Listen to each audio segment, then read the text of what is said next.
So, we've all heard the sayings before when it comes to the wing sprint cars. Don't increase the wing angle, just leave it at 24 and move it back. It's the same thing. Well, in today's video, I'm going to be debunking that myth as we go in depth into the telemetry, and I'm going to give you a behind the scenes look at the physics of these race cars, how they work, and especially what does the wing do. So, all of that and more right after this.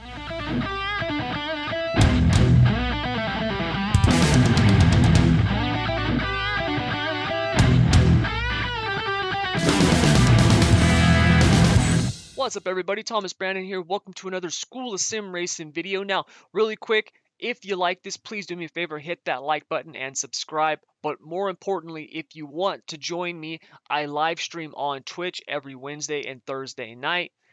Link down in the description below, where I actually do our league races and sometimes other live racing, and you can hop in, join me. It's a lot of fun. We've got a bunch of great people that come out and join us, and so if you want to check that out, head over, make sure to follow me on Twitch. Like I said, link down in the description below.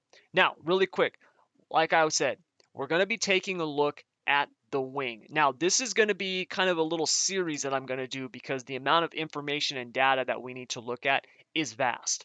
Okay, so when it comes to telemetry, understand we are talking about an Alice in Wonderland sized rabbit hole. I mean, it's insane.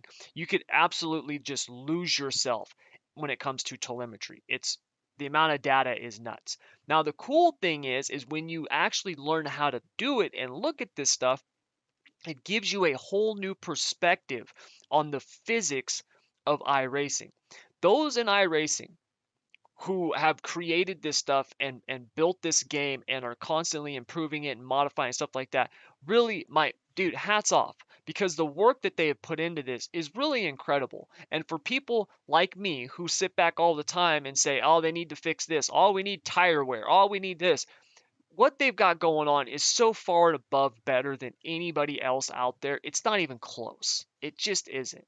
Now, obviously, we want to see things improve. I mean, that's the thing. We don't want things to get stagnant. We always want to see constant growth and improvement. But overall, what they've got going on is incredible.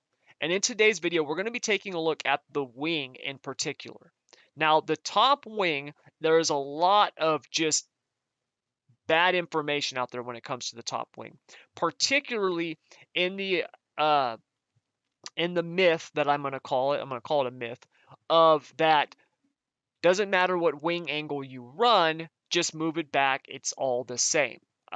This is incorrect, and I'm going to be showing you this today. All right. So let's first take a look at the baseline setup that we're going to use for our test, and then we'll take a look at what we're going to be actually doing. All right. So let's begin.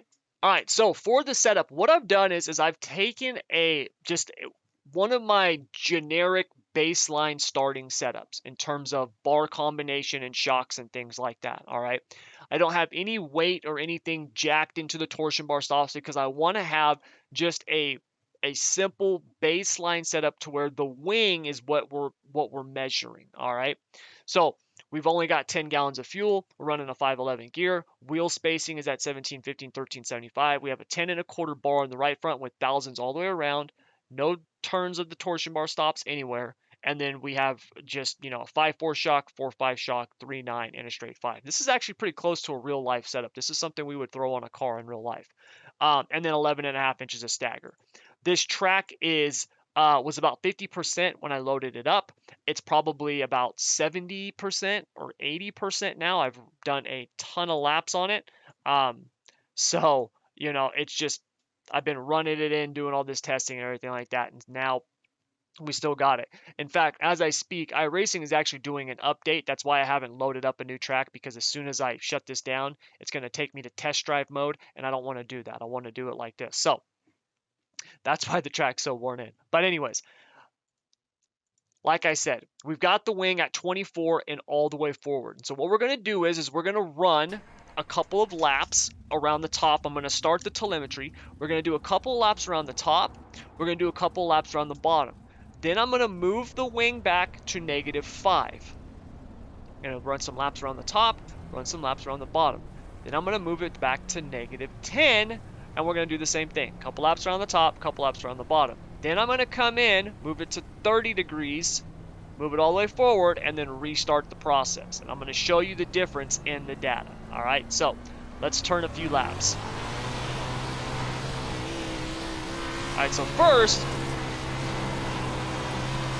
wing at 24 and all the way forward, and the car is going to feel a little unstable and loose for me, even though the cushion is still pretty good up here. Just because, like I said, this is not a setup that I would run in the feature at all, with the track being like this. But it'll work for our testing purposes.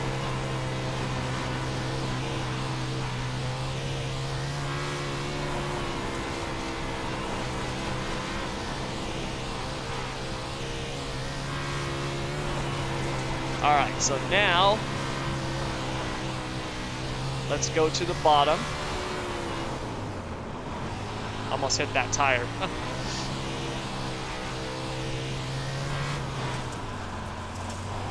And I'm just gonna use the throttle. I'm not gonna try to use any brake because brake can load the suspension, and I don't want to do that. We want to see just what the wing is doing.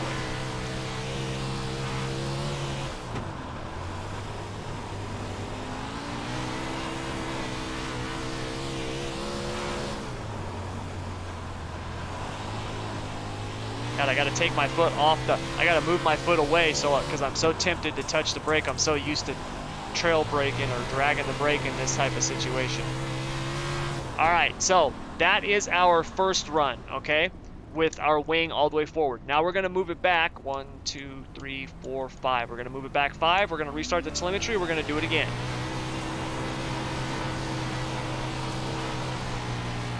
And just so you can see, as I hit the wall, -5, all right?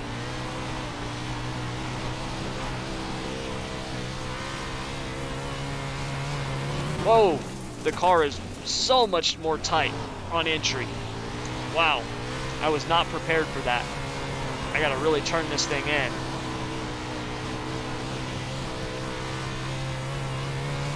That thing just like snow plowed to the top, right into the wall.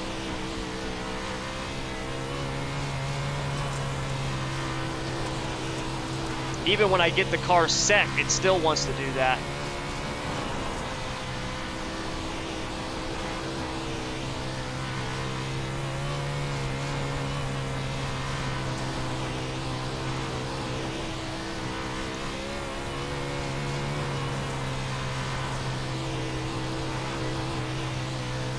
All right, now we're gonna go to the bottom. And this thing really doesn't want to turn now. You can see how much more the car doesn't want to rotate. And then what's happening is then once we get past the center, see how I'm still having to turn left, and then I get on the throttle, then the car wants to snap around.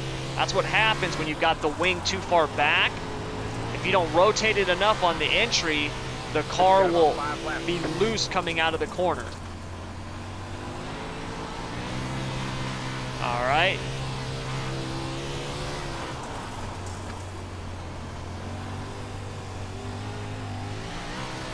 All right, so that was at -5. We stop it. Now we're gonna move it back to 10. -10, and now we're gonna go again.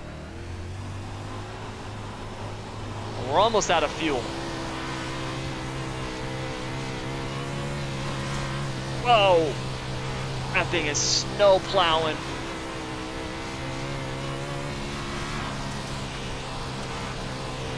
My God. Another thing is, you notice how much more rough it is?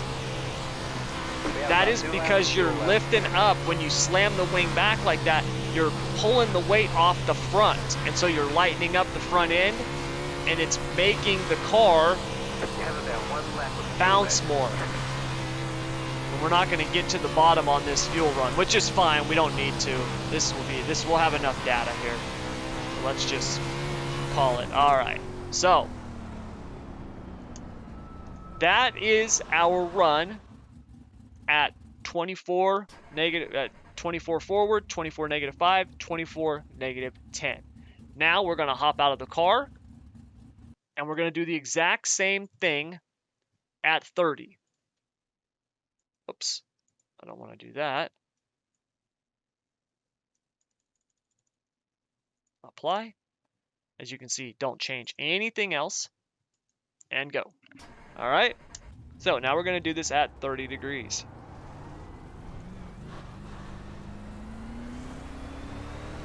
We're going to get this going right away because we don't want to waste fuel. Whoa! I forgot I got the wing all the way forward. Even at 30, it's more stable, but it's not as tight as it was at just a second ago. All right. Now you notice, see how the front end is not bouncing near as much as it was when we had that wing all the way back? See how I hit the bumps there and it bounced a little bit, but not like it was? That's because when you got the wing at 30 and you got it forward, what it's doing is it's centering that downforce over the entire car. That makes a huge difference. All right, so there's the top. Let's go to the bottom. Car is way more loose on entry, so I gotta make sure I don't whip her in there so hard. Ah, cut the corner there.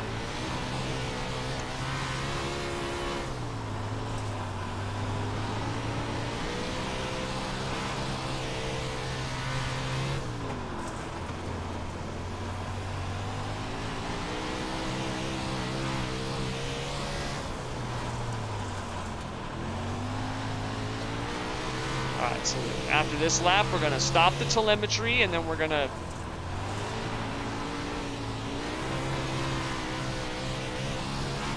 Alright, so we're going to stop it. Now we're going to move the wing back. 1, 2, 3, 4, 5. -5. Alright, start the telemetry, and now we're going to go again. And this thing is definitely more tight now.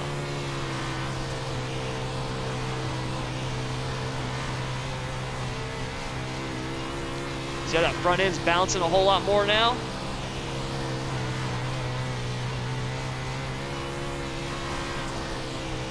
Whoa.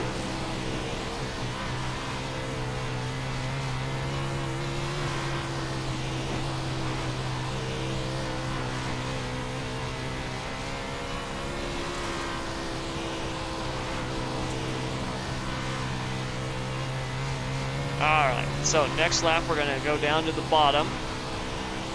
Takes a couple laps to get used to when you make a wing adjustment that drastic because it's definitely different.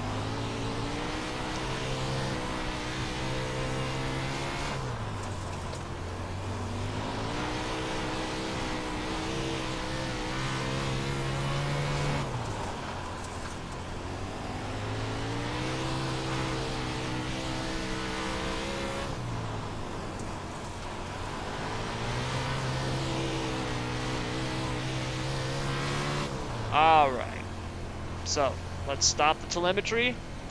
Let's trunk the wing. -10. Let's start it back up.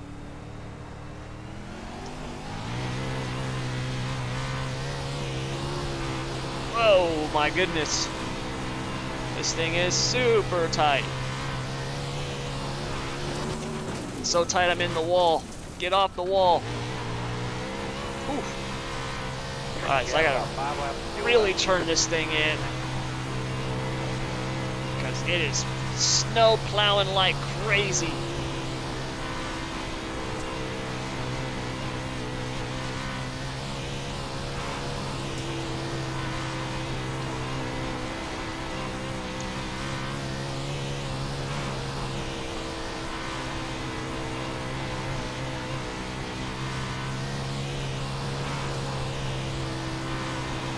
We have about 2 laps of fuel left.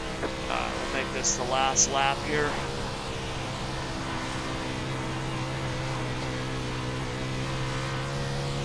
All right. So that's it. We've got all 6 tests.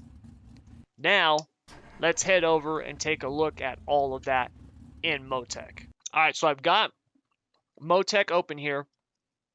And as you can see, we have our last 6 tests, okay?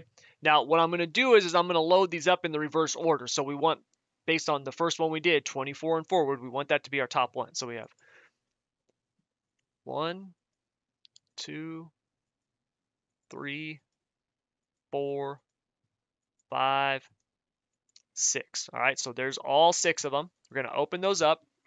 And the first one that we're going to look at is 24 and forward, okay, which is our top one.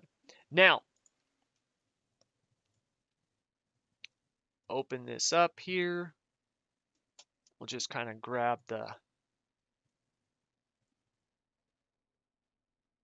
these middle laps here. All right, so when we look at this, all right, and like I said, you can see that there's a ton of stuff here. Motec is a rabbit hole of just infinite descent. It really is. All right, for a setup I was gonna say guru. I am not a guru. For a setup junkie like me, this type of stuff I just love. Okay, what you're gonna see here, all right, as you can notice, is these lines where they're pretty smooth and consistent. That's the top. Where they get like this, where they're jumping, that's the bottom. Okay.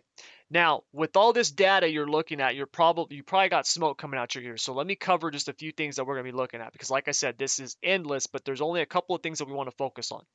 The first one is going to be this middle section right here. These are dynamic weight. Okay. So you can see left front dynamic load in pounds foot or foot pounds. Okay.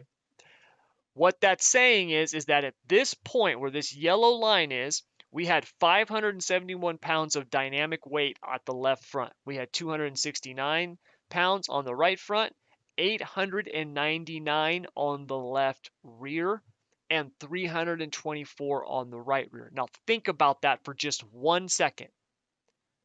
The difference between left rear and right rear. If we go back to our setup real quick, and we look at this, look at the corner weights according to being the preload, the static weight, 439 and 424.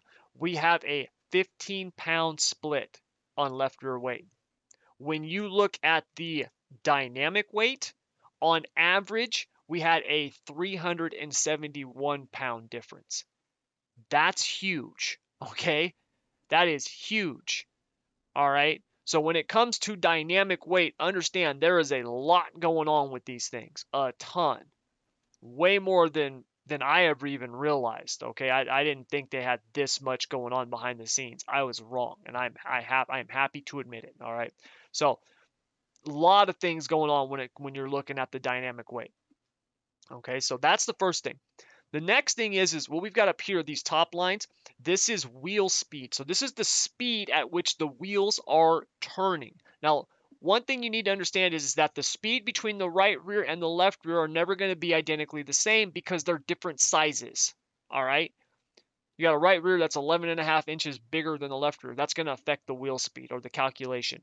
But down below, we have ground speed, this green line. So how fast are we actually going on the track at that point, whether it's our fastest, slowest, or average? Now, using our ground speed and our wheel speed, I'm able to create a formula that is called traction efficiency. This is something that I came up with myself. And what this does is this measures the efficiency of the wheel spin in terms of forward drive. All right. So you can see when we're running up top here, there's some peaks and there's some valleys, but since we're basically just wide open, right, you're not seeing the big swings in it. Now, when we get over here, where we get to the bottom, well, now you can see we have massive spikes. And when you can see we'll actually get above 100%, which in terms of reality is not, you can't have more than 100% traction. But based on the calculation, that's why it's like that. But you can tell that we have really, really good traction in terms of when we get onto the throttle and the car picking its speed back up. All right. So if we look at the average of our efficiency for traction, both on the top and on the bottom, we have 81% on the left rear, 73% on the right rear. Now that's another important factor. Okay. The left rear is more efficient. Now keep in mind, one of the reasons that number is going to be a little bit higher is because of the wheel speed. The wheel speed for the left rear is lower than the right rear, and since you're looking at the ground speed, which is one number, it's not going to give you the most accurate representation. The main thing that you want to be focusing on are these two lines symmetrical, and are you maintaining a decent percentage, right, in terms of overall traction. So that's that, okay? Finally, we have down here our G-forces. Now, these are really important because when you talk about the wing, that's really affecting G-force. So we have the longitudinal G-force, which is the forward and back. We have the lateral, which is side to side. And then we have the vertical, which is down, okay? The amount of G-force is being applied from the top down, all right? So what we've got here is we've got 24 degrees all the way forward. Now, let's overlay 30 degrees in all the way forward. And that would be that. Now, that will be the white line. The white number and the white lines, that's going to be 30 degrees and all the way forward. Okay? And as you can see here, we have some differences. All right? Now, most notably, pay attention to the averages. This is what's key. Our average speed at 24 and forward compared to 30 and forward, and keep in mind there's going to be a little bit of difference because we're not running the exact same line, right on top of each other. We didn't start going to the bottom at the exact moment that we did in each testing session. So I could tighten this up a little bit, but it would take forever to do that, and I don't want to have this video be 2 hours long. So the main thing that we want to be looking at is the curvature at which it follows and the differences in terms of min, max, and then average. All right. So with our velocity, our ground speed, our corrected speed, you can see that overall we're about 5 miles per hour off. Okay. Now that's a pretty big deal. All right. Think about that in terms of the amount of drag that's being put on the car, right? That's a pretty big deal. So is that a apples to apples comparison? Kind of. I mean, not completely, just because, like I said, we don't know the exact laps, but overall, pretty decent, okay?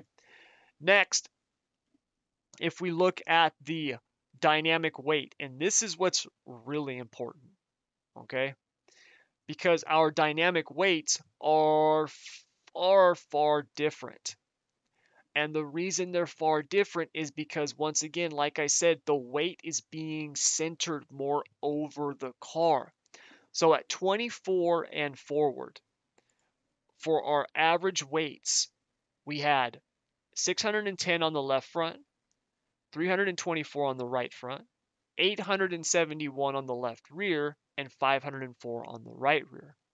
At 30 degrees, we have 578 on the left front, 328 on the right front, 844 on the left rear, 524 on the right rear. See how that weight has shifted? It's not like it disappeared, but it's in a different spot. The car is more stable because it has more weight applied evenly to all four corners. You've stabilized the entire car by, whatever those changes are, by going to 30 degrees. That's a big deal, right? I mean, that matters. As you can see, they're not the same.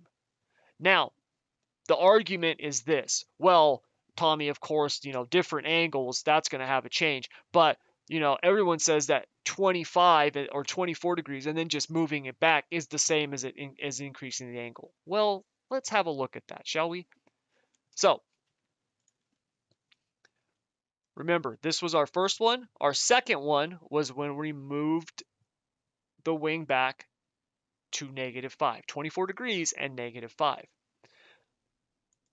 Now with the white line still over, right, which is our 30 degrees and forward, once again, look at the weight here, the dynamic weight. It's different.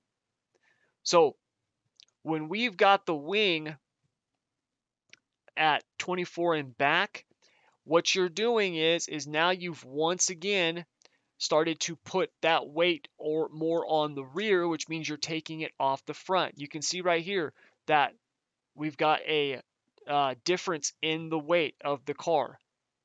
You've got 16 more pounds. What am I reading here? Oh, yeah.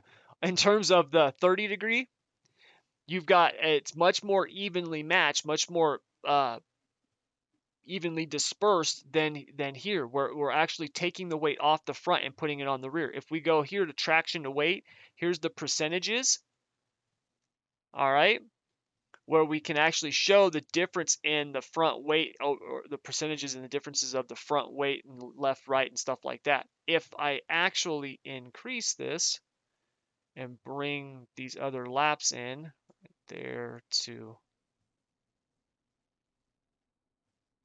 there, now we get a much bigger picture as to what's going on.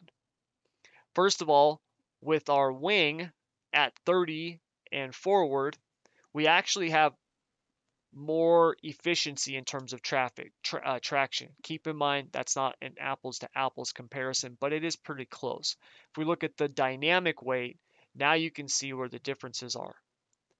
On the left rear with the wing back, there's 851 pounds. On the right rear, there's 546. At 30 degrees and forward, it's 825 and 536.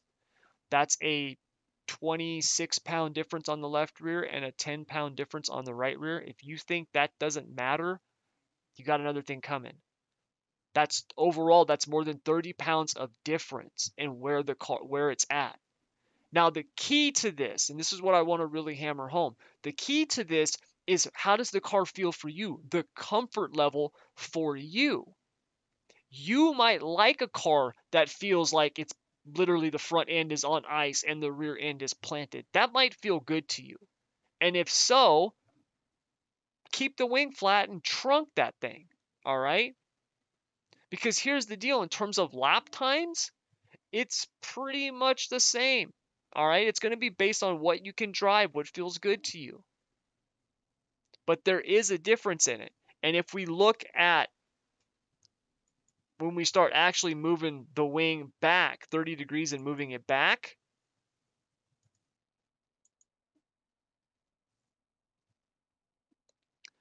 well, now you can really start to see a difference in terms of the weight distribution and where it is on the car. Right? So 24 and 5 versus 30 and 5, now we're seeing a much bigger difference. For the 30 degrees and minus 5, our left rear weight and right rear weight is a lot more. 880 pounds on the left rear, 602 on the right. That's a big difference over 851 on the left rear, 546 on the right. And if you look at the G-forces,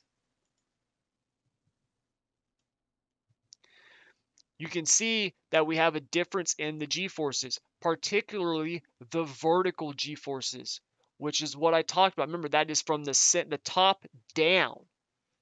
All right. Plus, there's an increase in the lateral, but not the longitude. So when you've got the wing at 30 degrees and you got it at 24 degrees and then you move them back, there's a difference in the G-forces, the force and where it's being applied on the car, right? You might look at this and be like, well, Tommy, I mean, what's 0.1 or 0.2 Gs? That matters. That stuff matters. Every little bit adds up. When you're running a line where you're putting the right rear on a cushion that is as thin as a razor, and the next thing is the wall, 10 pounds of bite, right, might be the difference. Not only that, if you're not comfortable, it's really going to be the difference. Last night, we had our league race at Weed Sport in the 360s. I went out in the heat race, first lap, tried to turn, I was like heat race number 4. Track was already slicked off. My car just snowplowed right through the slick. I slid all the way up to the wall. Next corner, I did the exact same thing and hit the wall. I ended up finishing like last in the heat race. Had to go through the C main. C main was junk. I barely transferred to the B main, and in the B main, I passed 2 or 3 cars on the last lap to make it into the A main. When I get to the A main, finally my car was actually feeling better. I finally got a setup in there that the car felt good. Keep in mind, it doesn't matter in terms of my speed, right? Like, my advantage over the field, what my setup is compared to, driver X or driver Y. The difference is that when I'm in the car, how comfortable I am. I was not comfortable in that heat race. I was not comfortable in that C main. I was not comfortable in that B main. It wasn't until the A main where I finally started to feel a little bit comfortable with my setup, and that was the difference. Now, unfortunately, my power went out after about 10 laps, and I ended up disconnecting, which sucks. But before that, the car actually felt good, and I was running well. That's going to be the difference. And all these little tweaks and adjustments that you can make can have a huge effect on your overall lap times because it's going to affect how comfortable you are in the car. And when the track is slick and rough, that's all that matters, is how comfortable you are and how well you can drive it. There is no magic setup. I don't know how many times I got to say this. There is no magic setup. Greg, who's in SSR, is one of the drivers, one of the first drivers I ever worked with, right?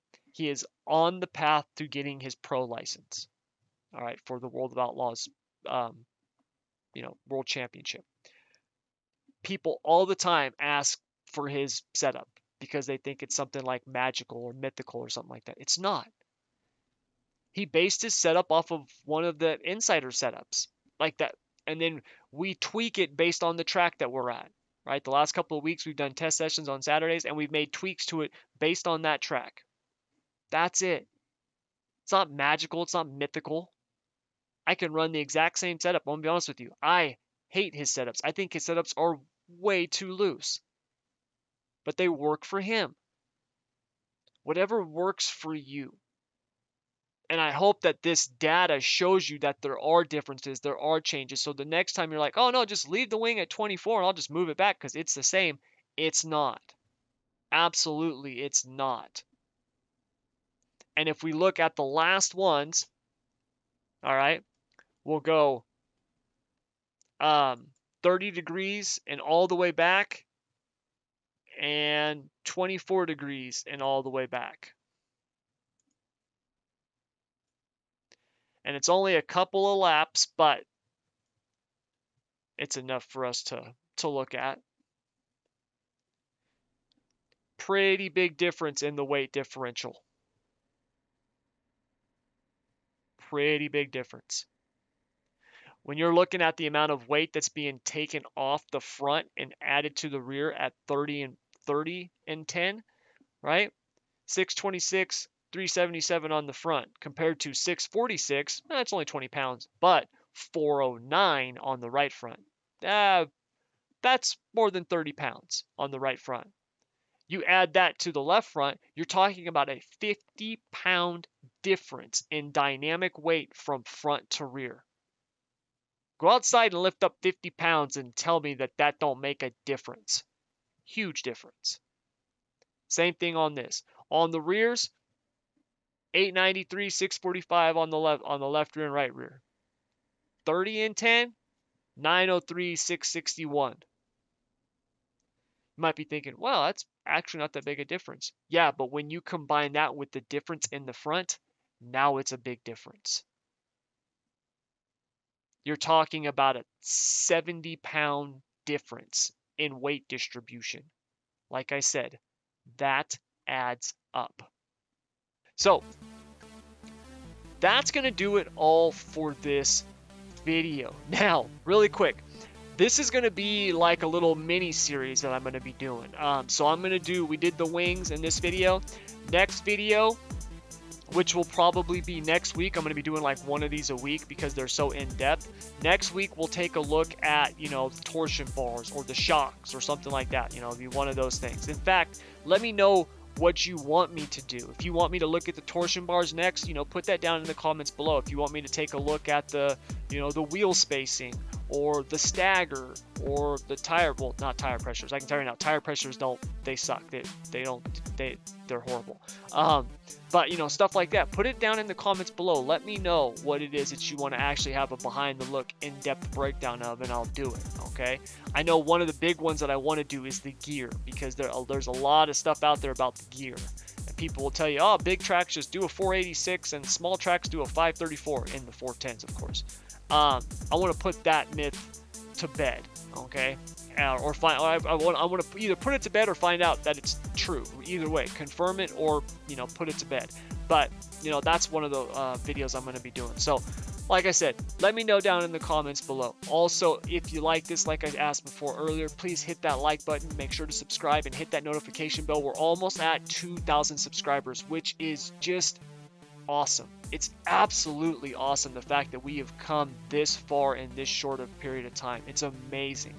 It really is, and I cannot thank you all enough. So please hit that like button, hit that subscribe button, make sure to hit that notification bell. And if you want to join me, like I said, on Wednesdays and Thursdays, I live stream on Twitch. There'll be a link down in the description below. Make sure you click that link, head over and follow me so you know when I'm streaming, because I'm going to be trying to get to 3 days a week streaming here soon when I get a new job. And finally, if you want to join the School of Sim Racing for free, it's completely free. It's completely free to join, and you'll get to be a part of what is, in my opinion, by far the best sim racing community online there is, period. I mean, it's second to none in terms of just the overall people, how awesome they are, how nice everybody is, how respectful, and how much they help one another. The amount of information and help that is in there is incredible. Not only that, you can go in there, you can get all my setups for free. I have all my Season 2 setups completely free that you can just go in there and you can have them. And there's nothing to sign up for, nothing. You just got to join Discord and go to the School of Sim Racing, you know, Discord server. I'll have a link for that down in the description below. All right, but that's going to do it. Thank you as always. Until next time, I want to wish you good luck and good racing. Take care.